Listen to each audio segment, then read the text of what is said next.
Hey everybody, welcome to the Media Goon Show. As you can see, it's the first episode, so there's a whole bunch of kinks to work out.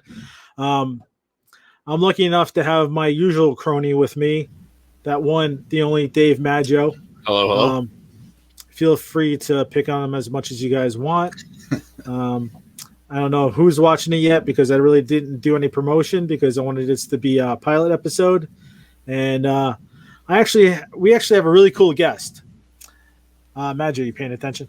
Yeah, I was retweeting and saying, "Hey, look at the show; it's live." So, it's cool. You finally learned promotion. I love it. I did. I'm learning. I'm learning new things every day. This is great. I know. So, we have one of my buddies, John Saponaro. He's a comedian. He hosts live events. He's a huge Mets fan. He has a Jet show on Instagram. I'm going to let him tell you about all that stuff because I didn't write anything down, and he's more knowledgeable about what he does anyway. So I'm going to bring John in. And here's John. Hey, you nailed it, Keith. That's pretty spot on what I do. And don't assume that I know more about what I do than you do, because I'm not ever sure what I'm doing at any given moment. So you're kind of like Dave. Yeah, I guess so. Yeah. John's really awesome.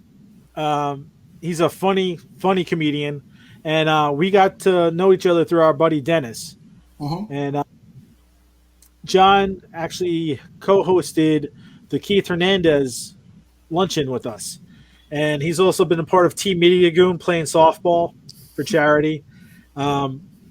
We actually, before we get into like our Mets fandom and everything, one of the funniest things were I just happened to be working on Gotham one day, driving to Holding, and all of a sudden I just see John there.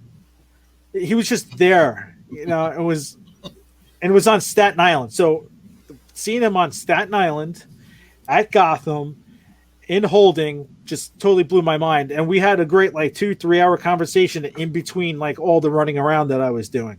Yeah. So that's where me and John actually cemented being buddies. It's true. Well, because it kind of worked out perfectly because it was such a small cast that day and I was only working as a stand-in. So I worked for maybe 14 minutes the entire day.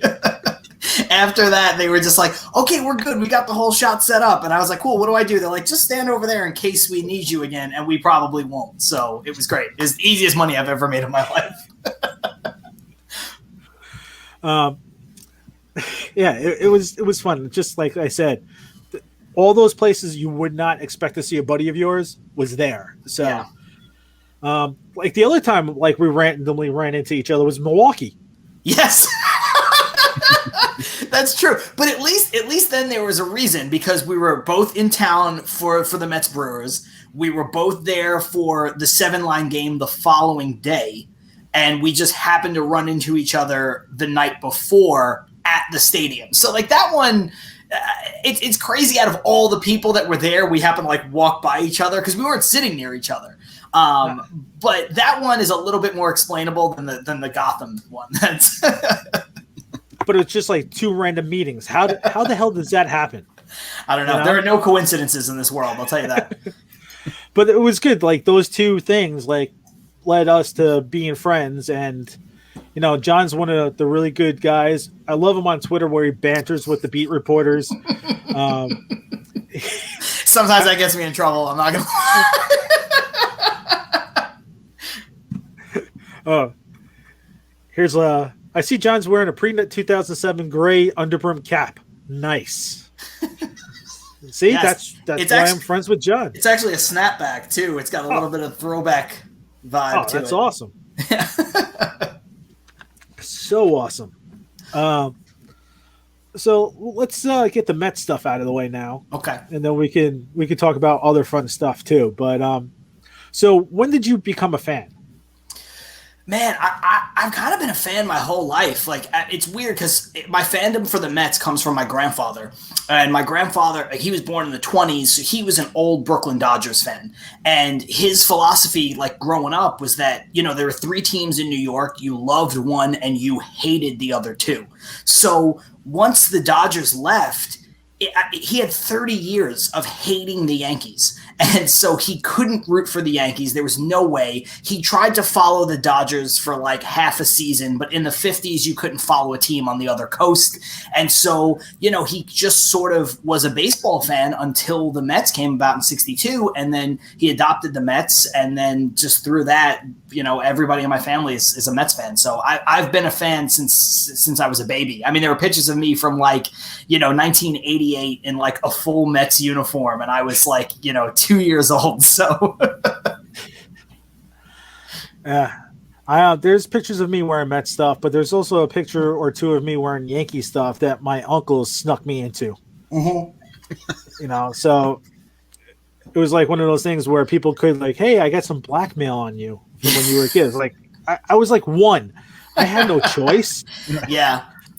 Listen, there's probably some pictures out there of me wearing Yankee stuff too at a much older age. Because at one point it was just like it was the fashionable thing, like the Yankee hat was like such a thing, and like I was never a fan, but it was like But I've since moved on from that. I was young and stupid is what my excuse. But I was probably like in high school, and it was like, oh yeah, it was like the cool hat to wear. You could just wear, like, if you're into that kind of style, it was like it was the cooler hat of the two. But now I refuse. I won't wear any apparel for any other team in baseball or in football than the Mets or the Jets. And the NBA and NHL, I'm a little bit more lenient. If I just think something's cool, I'll wear it. I don't really, because I don't have as much of a rooting interest. Well, that's like the other thing when you were traveling all around doing the live events, you were going to different arenas in different cities. So I could see you picking up different, sports hats and shirts and stuff. Just be, hey, I was here. This is what I want to collect, and this is what I want to represent because, this was such a great time. I can wear my Seattle Kraken hat. Right. No, that's exactly right. I did a bunch of that. And then sometimes, not every place, but some of the venues are so friendly that they're like, hey, we got you this. Here's this hat. So you're not going to say no. Oh, thank you. That's, that retails like the Utah Jazz gave me this great hoodie, and it retails for like $150. They just gave it to me. We're going to say no. So I'm going to wear it. It's cool. It's comfortable. So yeah, screw it. Yeah. I mean, I remember when I was in high school, starter jackets were the thing because I'm 10 years older probably than both of you. So the starter jackets were the thing. I was wearing the Mighty Ducks. I'm a huge Rangers fan, right? But I knew if I wore a Rangers, jacket or I wore something else that I might get jumped for it. So I was like, you know what? Nobody wants a Ducks jacket, but I still want a starter jacket. I think I had a Dallas Cowboys starter jacket, and I was not a Cowboys fan, but Jets fan too, born and raised. And it's kind of like, why the hell did I have a Cowboys starter jacket? It's just because that was like the Troy Aikman and that was their reign where they were the football team. So it was just like, if you didn't have a Cowboys starter jacket, nobody wanted to talk to you. Like, that was to be cool. I think they even had like a Marlins jacket, I think, when they first came out. It was like exciting. Like, oh yeah, I got a Marlins jacket. And then, whatever. It probably is because it was like on sale. Some store. Why the hell would they sell a Marlins jacket in Jersey? But they did. This has turned into a really revealing conversation about at what point in high school did we all say, like, I'm going to wear this because it's cool. And so now I feel when I first revealed that about the Yankee stuff, I was like, oh, I hope that's not a problem. But now you guys are like, yeah, it's fine. I don't know. You're young. What can you do? You're just trying to fit in. So it's not a big deal. I would try not to wear the Yankee stuff, when I was younger. Right. But when I was doing TV commercials, the production company in 2000, we threw parties for the clients during the World Series. So instead of making Mets and the production studio named the hats, they just made Yankee hats because the executive producer was a Yankee fan. Right. So I had to wear a Yankees hat, on the side. It sucked, but I did it. Right. So with all your traveling and being able to check out different cities and states, how many different ballparks were you able to hit while you were working, or even when you weren't working, like in between the days or whatever? It's tough for the ballparks because a bulk of the travel that I do is usually from January to like March or April. When my travel is like so heavy. So obviously I couldn't get to a lot of parks that way. But I have been to, I've probably been to like 10 or 12, just one way or another, just, taking trips or traveling for work, or, like the Milwaukee trip, like that was specific. It was just like, hey, where can we go and see some games this weekend? So I've done that a handful of times. And I've probably been to like probably 10 or 12 different ballparks. Yeah, I've lost count being with the 7 line going away. Yeah. I've hit so many different spots. And the funny thing is, if like didn't become friends with Darren and do the 7 line stuff, I don't think I would have traveled too much to go to different ballparks. Mm-hmm. With all my crazy work schedule, I'm usually all beaten up, and I'm like, I'll just want to rest the whole weekend. But yeah, I'm actually very glad I've gotten to see the country in the different ballparks. Absolutely. I couldn't imagine being able to hit all these different spots and getting paid to travel to go to the spots. So. Is there like a favorite arena that you've hit? Just from like, probably the nicest arena that I've worked in is the Golden One Center in Sacramento. It's where the Kings play, and they it's brand new. I think it's like 3 years old now, and they have their setup, their audio, video, everything is just tremendous, and they have this open concourse look. So when if you walk in through the main entrance, within a few feet, there are no seats there, and you can look straight down onto the arena floor. There are seats beneath it, but there's nothing that kind of impedes you as you walk straight up. And it's just got a really great look. And I think they have, I don't know if this is still true, but when they opened, they had the largest indoor like scoreboard. Like, so compared to like, the Cowboys have it, down in the stadium size, but they have like in an arena setting, they have the largest one that you can have. So it's just cool. Everything about it just really cool and new and exciting. That's pretty awesome. Mm-hmm. I don't know if I'll ever be out there, but now I'm going to have to look forward to it. Yeah. If you find yourself out there, I mean, I don't know why you'd be at a Kings game, but somebody gave me tickets. Yeah, I guess so. You never know. Yeah.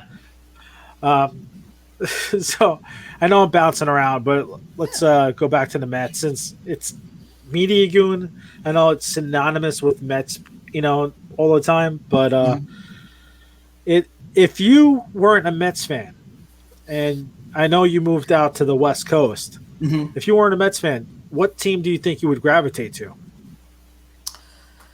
Oh man.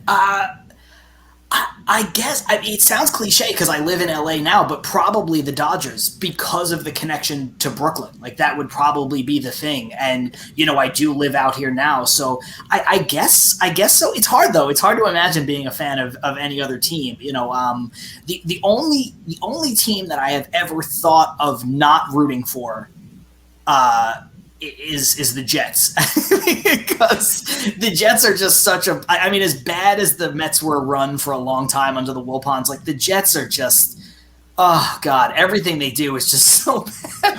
So they're the team that has pushed me to the brink of like, and I don't think I could be a fan of another team. I think I would just watch football at that point and just be like, oh, football's more fun when you're not living and dying by, Josh McCown. So it's just more fun when you don't have to sit there and wonder like, how a team hires Adam Gase. Like I don't understand like how, like, what did that guy do in the interview to get the job? He's got the eyes. It was always looking at things. I hated that man. Whatever. I always give coaches the benefit of the doubt, and it seems like the Jets are the metropolitan area team. You think they should do things, do what it takes to win. You're in the limelight. Like, oh yeah, we're hiring. How many times do we have to hear goddamn offensive genius, defensive genius? All these geniuses can't do anything. Like, please hire somebody who's not a genius, because it's not working. Like it hasn't worked, and it's not going to work. I couldn't stand Adam Gase from the second they hired him. Yep. Looking at him made my stomach crunch. I was like, oh my God, I can't stand this guy. And then they just kept. I feel like they left him in just to bomb the season on purpose. Like, and it didn't even work. they can't even lose. They can't win at losing. They still figure out a way to not succeed. It's like, but hopefully what they're doing now. I hate hearing the talk with trying to trade Darnold. I think they should build a team around him. They never give a chance to the quarterback. I always feel like that Sanchez kind of got a crap end of the deal. Like he never had a decent team built around past 2 years of being on that team. It was always in like the quarterback's coach change or the offensive line change or something. There's always something changed. Like, why can't you guys just build and win later as opposed to trying to put as many Band-Aids on a gigantic bloody gaping hole that you can to win now? It's never going to work. Like, I tend to agree with you a little bit. I do think it's time to move on from Sam Darnold. I think the majority of it is on the organization. I don't think it's his fault, but I just think when you look at, what he hasn't done in 3 years, I don't like the fact that I don't like the fact that he can't stay on the field. And I know, again, maybe if they had a better offensive line, that wouldn't be the case, but he's been injury prone in some way, shape, or form every season. And you know what? Yeah, the coaching has been abysmal, and they've changed, and he's never had a set system that he could just live in. But he's regressed a bit. Like, his reads aren't great. He doesn't throw the deep ball. Like, for me, the problem was when Flacco came in and moved the offense better with, those same non-weapons that they had, and the offense actually looked competent. I was like, I think Sam's done. So, I don't think it was his fault by any stretch, but I think I'm just ready to move on. I think Zach Wilson is becoming my guy. I definitely agree there. Yeah, I think he's good. I think he's getting those weird comparisons now that are impossible to live up to, because they're saying, it's kind of like when Mahomes was coming out. Nobody's saying he's Mahomes. They're just saying, like, skill set wise, when Mahomes was coming out of Texas Tech, that's the kind of things that a guy like Wilson can bring. And I think in that Shanahan offense, I think he can flourish. But at the same time, I do trust, for the first time ever, I think, maybe since like the first couple of years at Tenenbaum, I actually trust the GM, and whatever Douglas does, I'm going to be okay with. So if he decides he wants to keep Darnold and draft, Jamar Chase at 2, or trade down a couple spots and take the tight end Pitts, something like that, and they want to give him weapons, I'm good with that too. But I think it's time to move on. Now, is this the type of stuff that we see on your Instagram show about the Jets? Yes, it actually is. It's similar. It's similar to that. I have two great co-hosts, Max Antonucci, who's he's a Jersey comic who lives out here with me. We're roommates, actually. And Kimberly Cantoni, who is a former flight crew cheerleader for the Jets. So, we just we break down the games during the season. That's kind of the thing. We'll have some guests on. But then in the off season, it's kind of talking this stuff. It's talking about the draft, talking about what's next. What would you give up, to get Deshaun Watson? And then even some pipe dream stuff. Like on this past episode that we did on Friday, we talked about, there's so much trade talk about Deshaun Watson, but if you're the Jets, we know it's not going to happen. What would you give up to move up from 2 to 1 to lock up, Trevor Lawrence? What would you give up there? And the Jags are never going to trade that pick, but just stuff like that. That's fun conversation and food for thought. Yeah, I don't think the only thing you can actually give the Jacksonville Jags is maybe a pro wrestler so they could put them in AEW. I'll do that. Let's give him the Brooklyn Brawler. Come on. How about some Barry Horowitz? Yeah. Oh man, that I know we're not talking Jets, but that rhetoric of like when people were like, does Trevor Lawrence want to play for the Jets when the Jets were in that top spot? He's not. Well, first of all, especially with COVID and everything, there was no way that kid was going to go back to school. We all knew he wasn't going to use that leverage. But the alternative, it's not like he was going to go to the Jets or the Patriots. He was going to Jacksonville. Like, Jacksonville was the other option. Like, they're not a great franchise historically. They don't have a ton to offer recently. They've been one of the bad franchises ever since they bombed in that AFC Championship game. And they're so undersold locally that they have to go play games in London every year, and that their games get blacked out in Jacksonville. It's like, where would you rather be, in New York or there? Like, come on. Fine. Jacksonville might have like some better weather at times, but you got nothing. There's like really nothing around Jacksonville at all. No. At least New York, you could do stuff. Yeah, I've been to Jacksonville. It's nothing to write home about. It's not.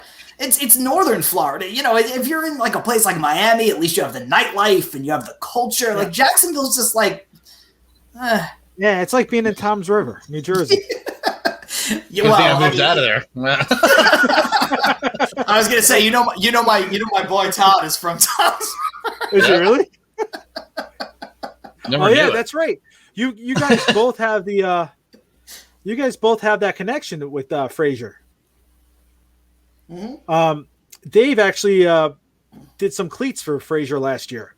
Oh, that's awesome. Yeah, I'm working on Pittsburgh ones now for him. So, that's really cool. We'll see. Next couple probably like those in a week or so. Hopefully, finish them up for him. But yeah, it's pretty cool. It's exciting. Yeah, that's fantastic. He's like the nicest guy I've ever met in my life. Yeah, no, he really is. He is. He's really cool. And he's oh, go ahead. You go. No, go ahead. Finish your thought, man. No, just saying, like how he's like just genuinely like cool dude. Text him or message him, being like, "Hey, I had this idea for shoes." He'd be like, "Great, big dog, do it." Going like, "All right, man, that sounds good."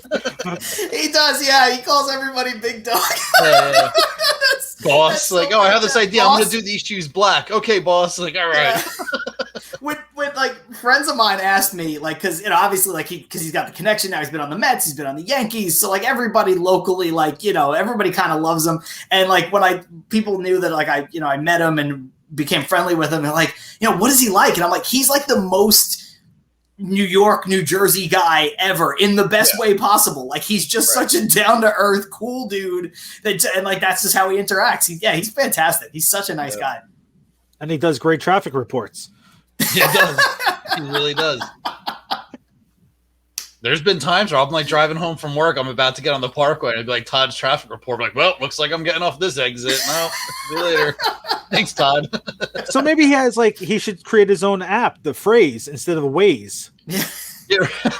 He should. We got to text him that. I'll only take a 1% finder's fee on that one. That's fair. That seems fine. That seems fine. He's probably a little busy right now with spring training, but I think in the off season that's something he can look into. Yeah. So the other thing, John's also a big MCU fan. Mm-hmm. And we have great times talking about it. And what do you think about WandaVision? I love it. I absolutely love it. I've loved it from the minute it started. I know a lot of people said it moved a little slow and it wasn't what they expected, which is, I guess, fair.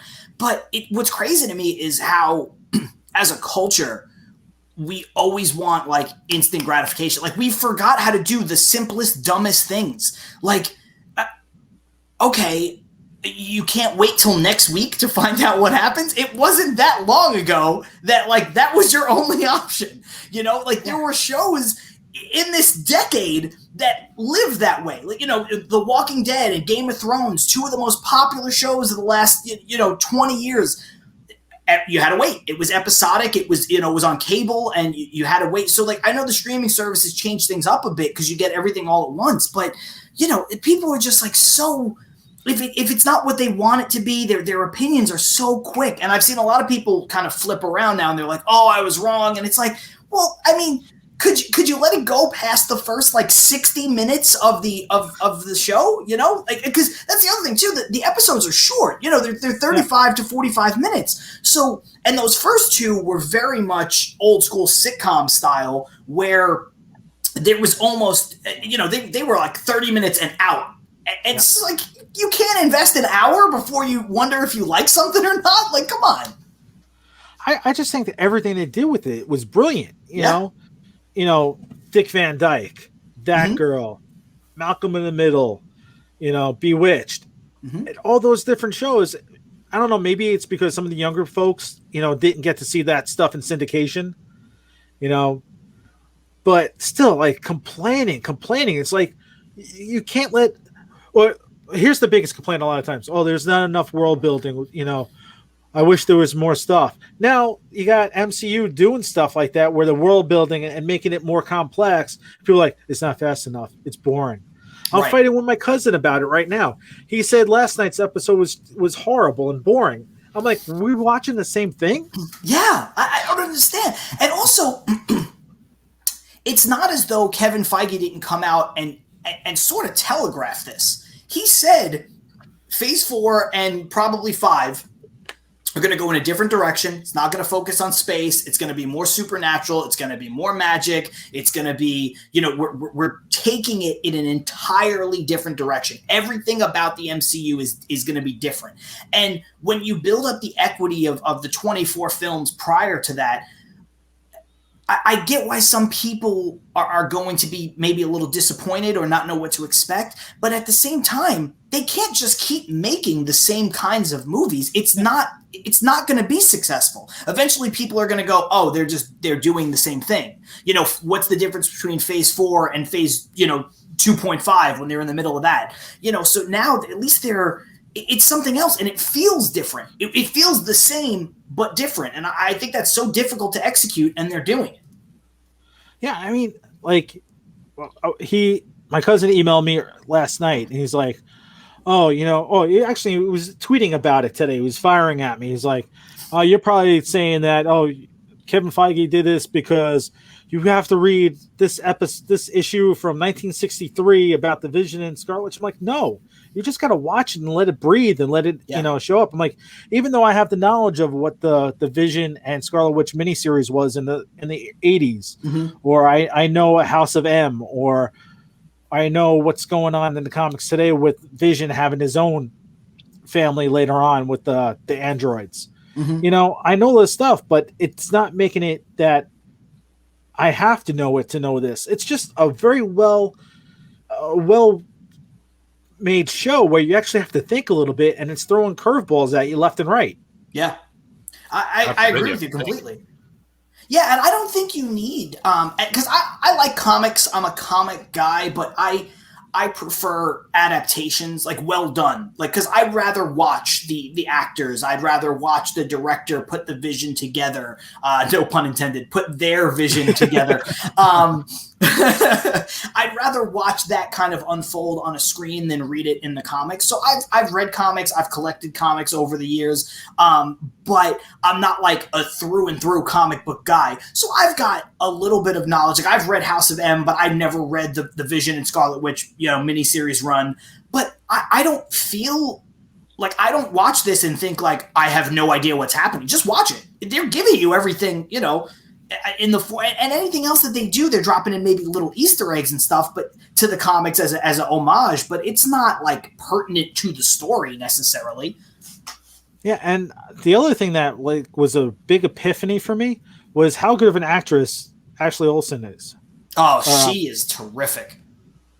Yeah, I know I probably screwed up her name, but you know what I mean. Like just the stuff that she was doing with the Dick Van Dyke playing that role, and just the tempo of her the way she was speaking and the eye rolls and all the movements and her mannerisms.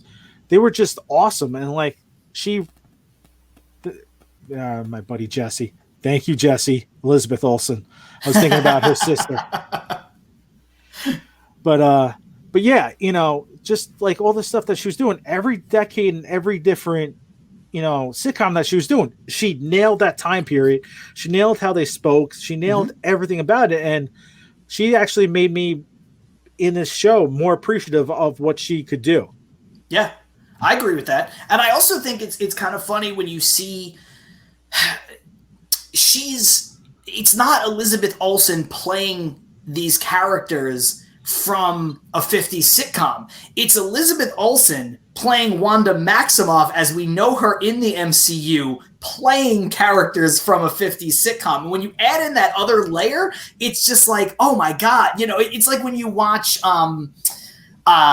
it's like Jim Carrey when he did Man on the Moon. And it's like Jim Carrey doing Andy Kaufman doing Latka from Taxi. It's like he's like multi-levels deep on this like you know, it's like almost like the inception of acting. It's like how much further down can you go? So like the whole thing is just so impressive to me. And their commitment, like I think they brought on Dick Van Dyke as a consultant for the show, especially early on, to make sure that those first 2 episodes, you know, felt like 50s and 60s sitcoms, and like just that attention to detail is fantastic. Yeah, and I don't think that Disney and Marvel are getting enough, you know, praise for that. You know, everybody, like we said, it's just like, oh, this is boring. Watch it, see what's actually going on, and you know, figure it out, and you're gonna appreciate it even more and more. Mm-hmm. Now, I know you can't wait for the Falcon and Winter Soldier.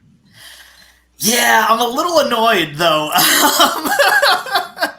I don't know if you know this. So right around the time Civil War came out, I had put together, me and a great group of people did a sketch called Captain America Couples Therapy, where Steve and Bucky go to couples counseling and kind of work through their issues. And then I see the full trailer, and it's Bucky and Sam at this couples counselor, and I'm just like, man, like, and I get it, it fits, and that's why. But like, I did that like 5.5 years ago, and I was just kind of like, what the hell? And it made me feel really good. One of my buddies from high school posted the trailer to my wall and was like, hey. You know, Marvel's like, can we copy your homework, but we won't do it exactly or whatever. I was just like, at least one person acknowledged that I did that first, or we, you know, it wasn't just me, but we all did it first.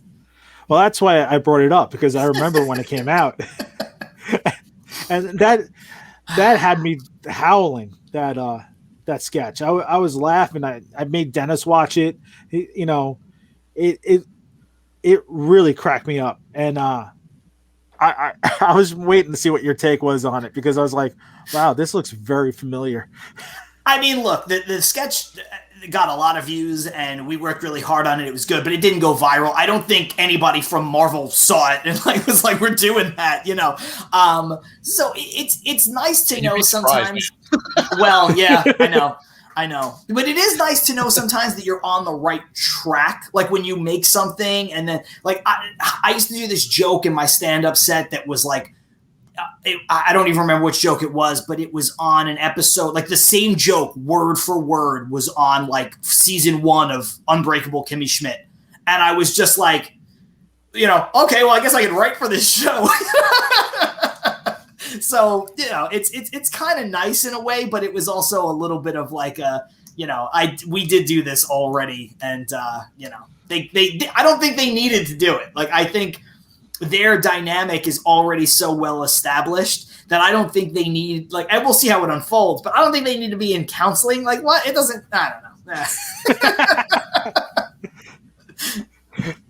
So I just want to show you a comment from my buddy Jesse. John has the energy I wish I had.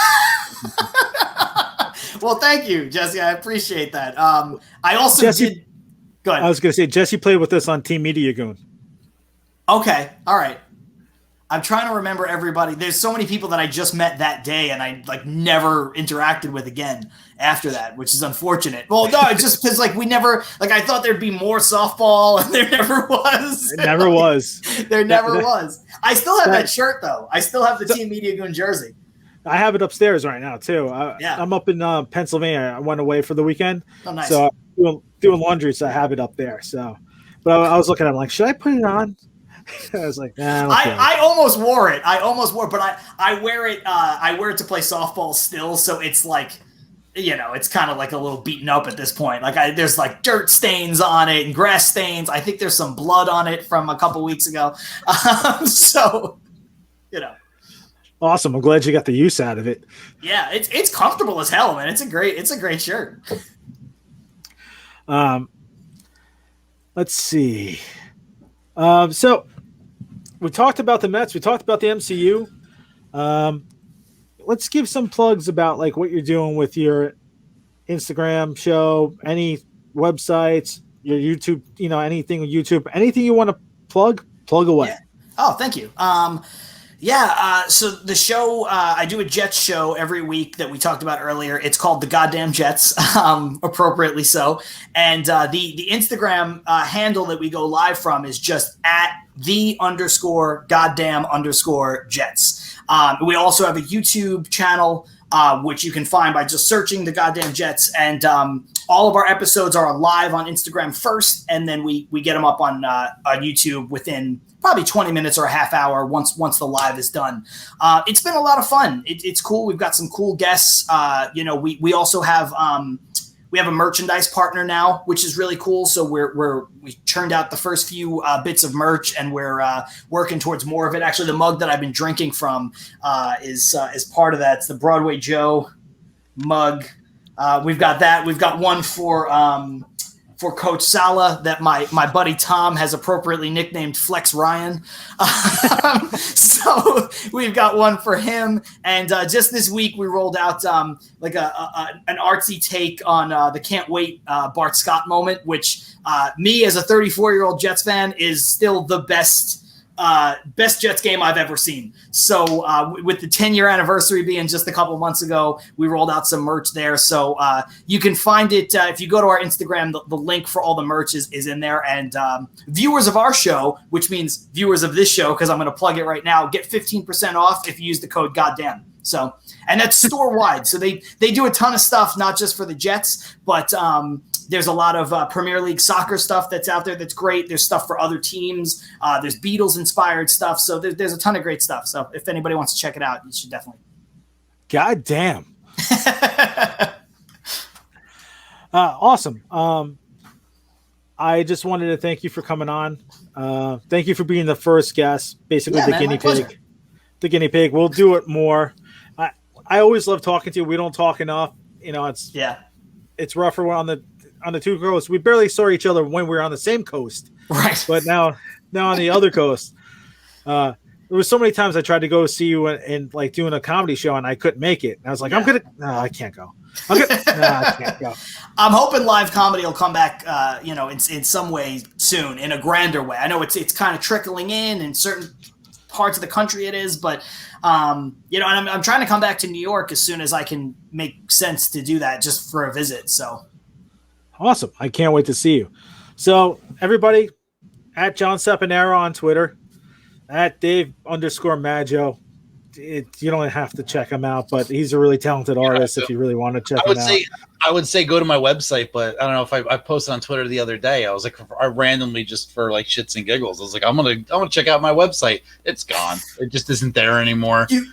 The web address is there. The page comes up. It just says 404, and on the top, it's the weirdest thing too. It's like there's an MLB logo next to my name. I'm like, why is that there? What happened to it? Why? There's a lot to unpack. It is. So you know what? I kind of just was like, well, all right, take that loss, and I just X'd it out. But in the process of rebuilding all that, so hopefully soon I'll be a real life person living in the year 2021 and have a normal website and everything going That's up. Cool. But I have a website. I don't know if anybody's ever gone to it before, but I do have one because I guess it's important to have. So yeah, right. All my socials are at John Saponaro, and even my website is just johnsaponaro.com. So easy enough if you guys want to check it out. Awesome. And of course, I'm at Media Goon, themediagoon.com, QB Convention on Twitter, at www.queensbaseballconvention.com is the website. Our YouTube channel, just put Queens Baseball Convention in. You can see all our past events. Thank you, John. Thank you, Dave. Awesome. Yeah, man. All right, guys, I'm going to head us out. John, don't go anywhere. I'll talk to you in a second. You too, Dave. Okay. Damn it, I'm in trouble. Yep. Bye, guys.